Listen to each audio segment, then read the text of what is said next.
që ky 8 vjeçar prej Pakistanit den matematik ma mirë se ti.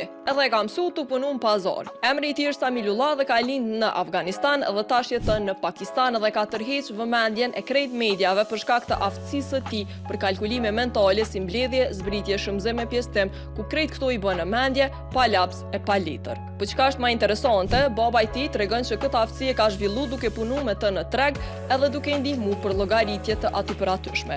Kjo është bu praktike rutinës së tij të përditshme edhe tash ja kalon emrin kalkulatori njeri. Institucionet arsimore në Afganistan tash po e dallojnë dhe po e shpërblejnë. Tesema dhe kolegët kanë zbuluar se nxënësit të cilët zgjidhin probleme reale me materiale konkrete kanë aftësi më të forta konceptuale dhe tregojnë rezultate më të mira në matematikë. Kështu që nëse i lejojmë fëmijët me eksperimentu me llogarit, me prik edhe me mendu vet, ata jo vetë mësojnë ma mirë, po edhe zbulojnë potenciale që s'kemi imagjinu ma herët. E te a din ma mirë matematikë se ky 8 vjeçar, kallëzëm komente dhe për ma shumë video si kjo, subscribe urbani në YouTube edhe në krejt platformat e tjera.